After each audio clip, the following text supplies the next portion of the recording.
పెంచిల నరసింహ క్షేత్రము ఒక విశిష్ట భౌగోళిక ప్రదేశము. ఉమ్మడి నెల్లూరు, చిత్తూరు జిల్లా సరిహద్దుల్లో ఉన్న ఒక విశిష్ట ప్రదేశము. ఈ ఈ కొండలు తూర్పు కనుమల్లో భాగంగా ఉన్న వెలికొండల్లో భాగము.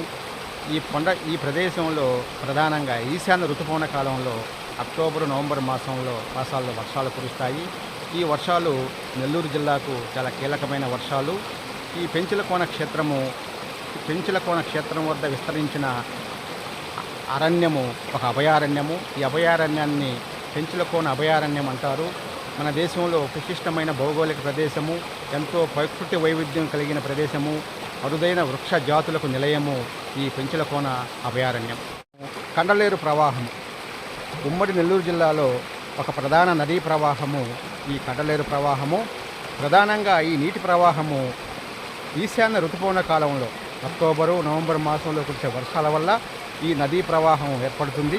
ఇక్కడ అద్భుతమైన ప్రకృతి దృశ్యము ఈ పెంచిలకొండ క్షేత్రంలో, ఈ పెనుసుల క్షేత్రంలో ఉన్న ఈ జలపాతం క్రమంలో ఈ జలపాతాలు, నదీ ప్రవాహాలు రూపుదిద్దుకుంటాయి. కార్తీక పౌర్ణమి నవంబర్ 15వ తేదీ ఈ నెల్లూరు జిల్లాలో ప్రసిద్ధ పుణ్యక్షేత్రమైన పెంచిలకోనకు రావడం జరిగింది. పెంచిల నరసింహస్వామిని దర్శించుకోవడం జరిగింది. భారతదేశము అనేక భౌగోళిక, ఆధ్యాత్మిక ప్రాముఖ్యత కలిగిన విశిష్ట ప్రదేశము మన భారతదేశం. వద్ద ఉన్న ఈ నదీ ప్రవాహాన్ని పరిశీలించినప్పుడు, ఈ నదీ ప్రవాహంలో ఉన్న ఈ రాళ్లను పరిశీలించినప్పుడు రాతి యుగంలో, మధ్యరాతి యుగంలోనూ, కొత్త రాతి యుగంలోనూ ఆనాటి మానవులు జంతువులను వేటాడేందుకు, తమను తాను కాపాడుకునేందుకు, పండ్లను, దుంపలను సేకరించుకునేందుకు ఇటువంటి నదీ ప్రవాహంలో ఉన్న రాళ్లను పనిముట్లుగా సేకరించేవారు. అందుకే ప్రాచీన ఈ నదీ ప్రవాహాలను, ఈ నదులలో రాళ్లతో కూడిన ఈ నదీ ప్రవాహాలను ఆదిమ కాలము నాటి ప్రాచీన రాతి యుగము నాటి పనిముట్లకు నిలయముగా, ఆనాటి కర్మాగారాలుగా, రాతి కాలము నాటి కర్మాగారాలుగా ఈ నదీ ప్రవాహాలను పేర్కొంటారు. ఈ నదీ ప్రవాహంలో వారు పరిశీలిస్తూ వేటకు అనుకూలమైన సూది మునగలిగిన పొదునైన రాళ్లను సేకరించేవారు. ఆ రాళ్లను బాణపు కొసలకు ఉపయోగించుకునేవారు. తవ్వేందుకు, పండ్లను బ్రదలు కొట్టేందుకు, జంతువులను వేటాడేందుకు వారు ఉపయోగించే అనేక రాతి పనిముట్లను ఇటువంటి నదీ ప్రవాహాల నుండే వాళ్ళు సేకరించేవారు. ఉమ్మడి నెల్లూరు, కడప జిల్లాల సరిహద్దుల్లో తూర్పు కనుమల్లో భాగంగా ఉన్న వెలికొండల శ్రేణి ఇది. వెలికొండల్లో పెంచిలకోన వద్ద ఉన్న జలపాతం ఇది. ఈ జలపాతం నుండే కండలేరు నదీ ప్రవాహం మొదలవుతుంది.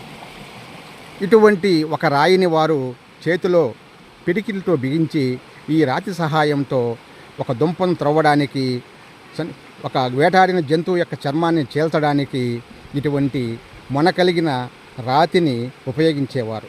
ఆ విధంగా సహజమైన పద్ధతిలో నదీ ప్రవాహంలో దొరికిన రాళ్లనే వారు రాతి పనిముట్లుగా ఉపయోగించేవారు. ఉమ్మడి నెల్లూరు జిల్లాను, ఉమ్మడి కడప జిల్లాను వేరు చేసే ఒక సహజ భౌగోళిక సరిహద్దు తూర్పు కనుమల్లో భాగంగా ఉన్న వెలికొండల శ్రేణి. వెలికొండల్లోని ఒక ప్రముఖ పుణ్యక్షేత్రము పెంచిలకోనకు వెళ్ళే రోడ్డు మార్గం ఇది. ఈ ప్రాంతంలో విస్తరించి ఉన్న ఈ అటవీ ప్రాంతాన్ని పెంచిలకోన అభయారణ్యమని అంటారు. ఈ అటవీ ప్రాంతము అనేక అరుదైన వృక్షజాతులకు, జంతుజాతులకు నిలయము.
ఈశాన్య ఋతుపవనాల ప్రభావంతో నైరుతి బంగాళాఖాతంలో ఏర్పడి ఉన్న అల్పపీడన ద్రోణి కారణంగా గత 4 రోజులుగా అటు తమిళనాడులోనూ ఇరు దక్షిణ కోస్తా జిల్లాలలో ఎడతెరిపి లేకుండా జల్లులుగా వర్షాలు కురుస్తున్నాయి.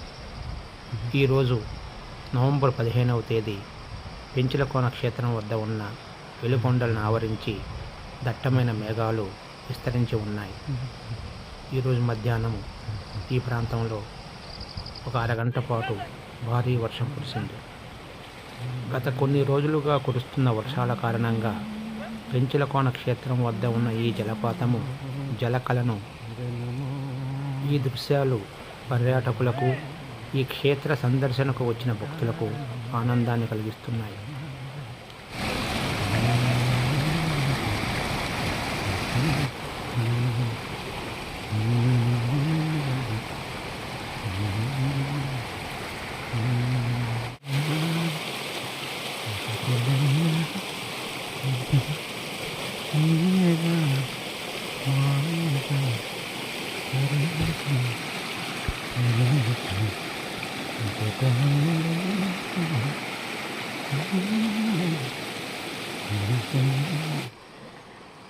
ఇది నది యొక్క ఆరంభ దశ. నది యొక్క ఆరంభ దశలో మనం నదీ ఉపరితలాన్ని పరిశీలించినప్పుడు రాళ్లతో కూడుకుని ఉంటుంది. నదీ ప్రవాహంలో రాళ్లతో రాపిడి ద్వారా ఇసుక తయారవుతుంది. నదీ ఆరంభంలో ఎప్పుడూ ఈ విధంగా నదీ గర్భము రాళ్లతో కూడుకుని ఉంటుంది. మనం నది యొక్క స్వభావాన్ని, నది యొక్క గమనాన్ని, నది యొక్క దశలను చెప్పుకునే క్రమంలో మనం ఈ విశేషాన్ని ప్రత్యేకంగా ప్రస్తావించుకోవాలి. అందువల్లనే ఆది మానవులు రాతి యుగ కాలంలో ఈ నదీ గర్భంలో తమకు ఉపయోగపడే రాళ్లను రాతి పనిముట్లుగా సేకరించి వారు వేట కార్యకలాపాలకు, ఆహార సేకరణకు ఉపయోగించుకునేవారు. మనం ఏ ప్రదేశానికి వెళ్ళినా ఆ ప్రదేశం యొక్క ప్రత్యేక భౌగోళిక, నైసర్గిక విశిష్టతలు తెలుసుకోవడం ద్వారా మనం తరగతి గదిలో చదువుకునే భూగోళ శాస్త్ర పాఠాలకు సంబంధించి మన అవగాహన పరిధిని మరింత విస్తృతం చేసుకోవచ్చు. ఆ విధంగా మన దేశంలో అనేక విశిష్ట భౌగోళిక స్వరూపాలు ఉన్నాయి.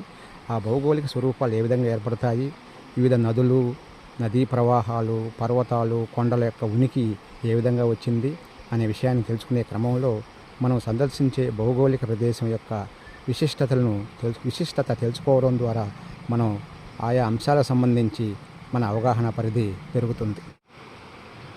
ఈ సవ్వడి ప్రకృతి సహజ సంగీతము. నదీ ప్రవాహం వల్ల జనించే ఈ జన్మించే ఈ శబ్దము మనకు అత్యంత మనోహరంగా ఉంటుంది. మనోహరమైన శబ్దం ఇది. ప్రకృతిలో అనేక సహజ సంగీత ధ్వనులు ఉంటాయి. ఈ విధంగా నదులు ప్రవహించే సందర్భంలో రాళ్లను రాపిడి చేసుకుంటూ నది జరిగే జలపాతం నుండి దూకే ఈ నదీ జలము రాళ్ల మీదుగా సాగే ఈ ప్రయాణ క్రమంలో మనకు ఒక అద్భుతమైన సంగీత ధ్వని వినిపిస్తుంది. ఈ విధంగా ప్రకృతిలో అనేక సహజ సంగీత ధ్వనులు మనం ఆలకించవచ్చు. పక్షులు చేసే సవ్వడి, గాలి వీచే క్రమంలో వినిపించే సవ్వడులు, ఇవన్నీ ప్రకృతి సహజ సంగీతాలు. అద్భుతమైన ప్రకృతిలో మమేకమైన ప్రకృతిలో భాగంగా ఉన్న అద్భుతమైన అంశాలు ఇవన్నీ.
ఏం కాదు ఏం కాదు.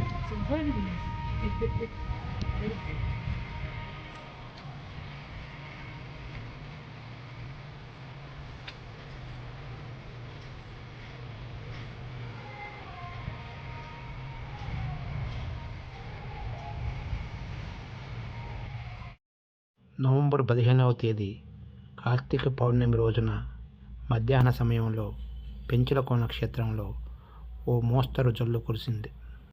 ఈ వర్షం తరువాత ఇక్కడ ప్రకృతి సోయగం మరింత నయన మనోహరంగా కనిపిస్తున్నది.